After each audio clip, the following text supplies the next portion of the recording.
Hello বন্ধুরা, সবাই কেমন আছেন? আশা করি সবাই অনেক ভালো আছেন। পূর্ণিমা কিচেনে সবাইকে স্বাগত জানাই। সো আজকে দুটো রেসিপি নিয়ে চলে এসেছি। সো দেখুন, একটা হচ্ছে ঝাল ঝাল বড়া আর একটা হচ্ছে সাদা পিঠে বা নারকেল পিঠে, যে যেটা বলে সেই পিঠে। সো দেখুন, আমি কিন্তু ডাল ভিজিয়ে রেখেছিলাম। এটা হচ্ছে মসুরের ডাল। হ্যাঁ, এটা আমি ভিজিয়ে রেখেছিলাম 2-3 ঘন্টা আগে। তারপর দেখুন এই যে পাতা, এটা হচ্ছে তেলাকুচুর পাতা। সো এটা কিন্তু আমরা সবাই চিনে থাকি, সবাই খেয়ে থাকি, আবার অনেকে চিনিও না।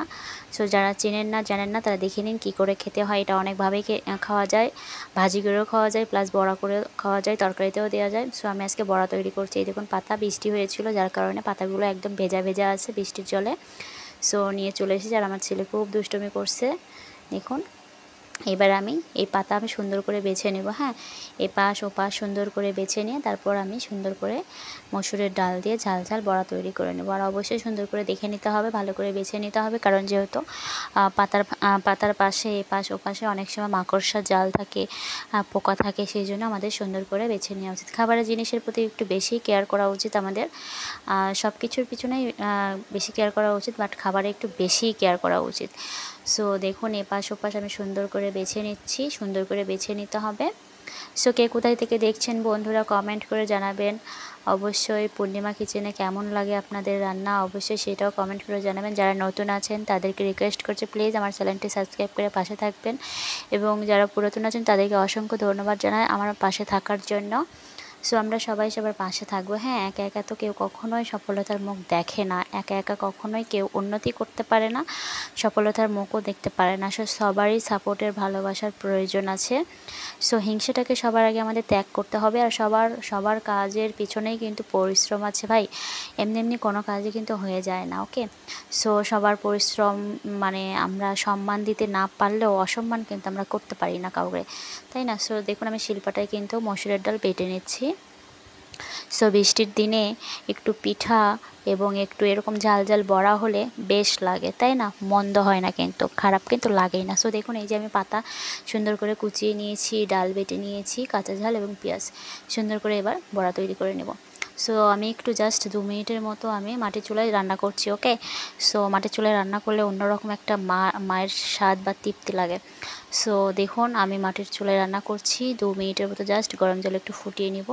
তারপর দেখুন, আমি মসুরের ডাল নিয়েছি, পেঁয়াজ কুচি নিয়েছি, কাঁচা ঝাল কুচি নিয়েছি, এবার আমি ছেঁকে নিয়েছি একটু ছাকনায়। তারপর আমি এই যে পাতাটা দিয়ে দিলাম। এবার আমি সুন্দর করে এক এক করে উপকরণগুলো অ্যাড করে নেব। ওকে, সো দেখতে থাকুন আর পূর্ণিমা কিচেনের সঙ্গেই থাকবেন বন্ধুরা। পরিমাণ মতো নুন দিয়েছি, পরিমাণ মতো হলুদ দিব, এবং পরিমাণ মতো এক এক করে সব উপকরণগুলো অ্যাড করে নিব।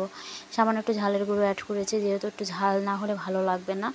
সো একটু ধনে গুঁড়ো দেবো, একটু জিরে গুঁড়ো দেবো, একটু গরম মশলার গুঁড়ো দিব, দিয়ে আমি সুন্দর করে মিক্সড করে নিব। ওকে, সো দেখতে থাকুন, আমি মাখিয়ে নিচ্ছি, মিক্সড করে নিচ্ছি।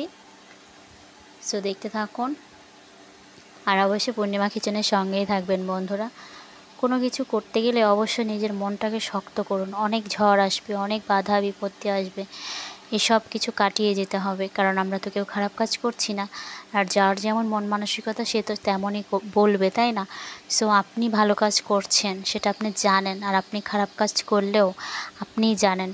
সো আপনি কেমন কাজ করছেন সেটা আপনি ভেবে নিন, দেখে নিন, বুঝে নিন। আর দেখুন, আমি এক এক করে ঝাল ঝাল বড়া ভেজে নিচ্ছি। মাটির চুলাতে রান্না করার অন্যরকম একটা তৃপ্তি, ভালোবাসা পাওয়া যায়। সো আমি দেখুন উল্টে পাল্টে দিচ্ছি। এটা খেতে কিন্তু দারুণ লাগে। আমরা প্রায় এই বড়াটা খাই। আর এই পাতা কিন্তু কিনতে হয় না। হ্যাঁ, তেলাকুচুর পাতা আমাদের গ্রামের সবার বাড়িতেই আছে, শহরেও পাওয়া যায়, তবে খুব কম। তবে গ্রামে যদি এগুলো পাওয়া যায় তাহলে কিন্তু অবশ্যই খাবেন। আর এটার ডালও কিন্তু ফেলে দেওয়া যায় না। এই তেলাকুচু পাতার ডাল দিয়ে কিন্তু আপনারা তরকারি খেতে পারেন, বিভিন্ন ধরনের চচ্চড়ি খেতে পারেন। সো কোনোটাই ফেলে দেওয়া যায় না, সবই কিন্তু খাদ্য এবং খুবই উপকার। সো আমার কিন্তু ফাইনালি হয়ে গেছে। দেখুন, আমি কিন্তু বড়া এবার নামিয়ে নিচ্ছি এক এক করে। সো আমার এই তেলাকুচুর পাতা মসুরের ডাল দিয়ে বড়া কেমন হয়েছে কমেন্ট করে জানাবেন। সো আমরা এটা প্রায় খেয়ে থাকি, সো মনে হলো আজকে একটু শেয়ার করে নিই। সো কেমন হয়েছে বন্ধুরা অবশ্যই কমেন্ট করে জানাবেন। আর আমাদের সবারই মন মানসিকতা একরকম হওয়া উচিত।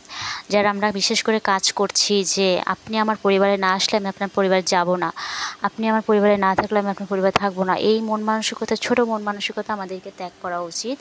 কারণ সবাই যদি সবাইকে সাপোর্ট না করে হিংসে নিয়ে যদি বসে থাকি তাহলে কি আমরা এগিয়ে যেতে পারবো না। এই কেউ অন্যের সাপোর্ট ছাড়া কেউ কখনো কোনো দিন এগিয়ে যেতে পেরেছে? একা একা আপনি স্বপ্নের চূড়ায় যে কী করবেন যদি আপনাকে কেউ সাপোর্টই না করে? আর সাপোর্টেরও প্রয়োজন আছে বন্ধুরা, ভালোবাসার প্রয়োজন আছে, সাপোর্টের প্রয়োজন আছে, সব কিছুরই কিন্তু প্রয়োজন আছে। দেখুন কি দারুণ হয়েছে না? বড়াটা কিন্তু বেশ দারুণ লাগছে আমার কাছে এবং সবার কাছে সবাই বলেছে ভালোও হয়েছে, প্লাস ফুরিয়েও গেছে। সো আপনাদের কাছে কেমন লেগেছে অবশ্যই কমেন্ট করে জানাবেন বন্ধুরা। আর অবশ্যই পূর্ণিমা কিচেনের সঙ্গেই থাকবেন। সো পূর্ণিমা বাসায় যেটা রান্না করে সেটাই আপনাদের সঙ্গে তুলে ধরার চেষ্টা করে। এক্সট্রা করে কোনো কিছু করার আসলে সময় হয় না তেমন, ছোট বাচ্চা আছে প্লাস সংসার আছে, সব কিছু মিলিয়ে হয় না তেমন। সো দেখুন আমি যখন উপকরণ অ্যাড করি তখন ভিডিও করতে পারি নাই, সো তার জন্য দুঃখিত। সো ফাইনালি আমি মাটির চুলায় পিঠা তৈরি করছি, মাটির চুলায় পিঠা। এই গোলার ভিতরে দেওয়া হয়েছে নারকেল কুড়ি দেওয়া হয়েছে, প্লাস একটু নুন দেওয়া হয়েছে, আর গরম জল অ্যাড করা হয়েছে। আপনারা চাইলে ঠান্ডা জলও অ্যাড করতে পারেন এবং সামান্য পরিমাণে দুধ অ্যাড করা হয়েছে। জাস্ট এটুকুই গোলা তৈরি করে তারপরে পিঠা ভেজে নিচ্ছি মাটির চুলায়। আর এই পিঠাকে অনেকে বলে সাদা পিঠা, চিতই পিঠা, কাঁচি পোড়া পিঠা, যে যেটা নামে ডাকে। হ্যাঁ, এই দেখুন নারকেল অ্যাড করা হয়েছে, নারকেল দিলে বেশ লাগে। যারা মিষ্টি খান না তাদের জন্য এই পিঠাটা কিন্তু একদম বেস্ট। ওকে, সো এটাতে কিন্তু আপনারা মিষ্টিও অ্যাড করতে পারেন। সো এই দেখুন কতটা সুন্দর ফুলে ফুলে উঠছে, কি দারুণ লাগছে। মাটির চুলা কত সুন্দর জ্বলছে, তাই না? সো মাটির চুলায় পিঠা আজকে আমি তৈরি করছি। দেখুন কি দারুণ ফটফট করে উঠে যাচ্ছে, কিন্তু একদম দেখতে পাচ্ছেন কি দারুণ হয়েছে, কতটা সুন্দর হয়েছে। মোটামুটি ফুলেছেও কিন্তু বেশ। তো দেখুন আমি ভেজে নিচ্ছি মাটির চুলায় পিঠা এবং ঝাল বড়া, আজকে দুটো রেসিপি। সো আপনাদের এই দুটো রেসিপি কেমন লেগেছে অবশ্যই কমেন্ট করে জানাবেন বন্ধুরা। আর রিকোয়েস্ট করছি প্লিজ পাশে থাকবেন, হিংসাটাকে সবার আগে ত্যাগ করবেন, সবাই সবাইকে সাপোর্ট করবেন। আমিও সবাইকে সাপোর্ট করব, কেন করব না? আমরা তো সবাই সবার ভালো চাই, তাই না? আমরা কি সবাই সবার ক্ষতি চাই? সো ফাইনালি কিন্তু আমার পিঠে করা হয়ে গেছে। এবার আমি নামিয়ে নিচ্ছি। এতে কিন্তু কোনো মিষ্টি অ্যাড করা নেই, এতে শুধু নুন দেওয়া হয়েছে, নারকেল, গরম জল এবং চালের গুঁড়ো অ্যাড করা হয়েছে, আর দুধ, আর কিন্তু কিচ্ছু নয়। এসব উপকরণগুলো অ্যাডজাস্ট করে ব্যাস পিঠা হয়ে গেছে। আর এই পিঠা কিন্তু আপনারা অনেক কিছু দিয়ে পরিবেশন গ্রহণ করতে পারেন, খেতে পারেন। যেমন তাল গুড় প্লাস আপনি মাংসর ভুনা বা কোনো ভাজি টাজি, এই সব কিছু দিয়ে পরিবেশন করলেও বেশ জমজমাট লাগে। সো আজকে আমি পরিবেশন করছি তালের গুড় দিয়ে। ওয়াও কি দারুণ! দেখুন তালের গুড় দিয়ে এরকম পিঠা যদি বৃষ্টির দিনে যদি এরকম হয়, কি জাস্ট দারুণ লাগছে, দারুণ হয়েছে, দারুণ লাগে। কিন্তু এরকম তালের গুড় দিয়ে এরকম চিতই পিঠা নারকেল পিঠা দিয়ে খেতে কিন্তু বেশ মজা লাগে বন্ধুরা। সো দেখুন কি দারুণ তাল গুড়। ওকে, এটা কিন্তু তাল গুড় এবং অরিজিনাল, আমাদের গাছের একদম অরিজিনাল, কোনো 2 নাম্বার নয়। সো পূর্ণিমার রান্না আপনাদের কেমন লাগে বন্ধুরা অবশ্যই কমেন্ট করে জানাবেন। আর সবাই সুস্থ থাকবেন, ভালো থাকবেন, পূর্ণিমা কিচেনের সঙ্গেই থাকবেন। শুরু থেকে শেষ পর্যন্ত পূর্ণিমা কিচেনের সঙ্গে থাকার জন্য, ভিডিওটি দেখার জন্য, পাশে থাকার জন্য অসংখ্য ধন্যবাদ জানাই বন্ধুরা। আর আজকে আমার 2টি রেসিপি কেমন লেগেছে অবশ্যই কমেন্ট করে জানাবেন। টাটা বন্ধুরা।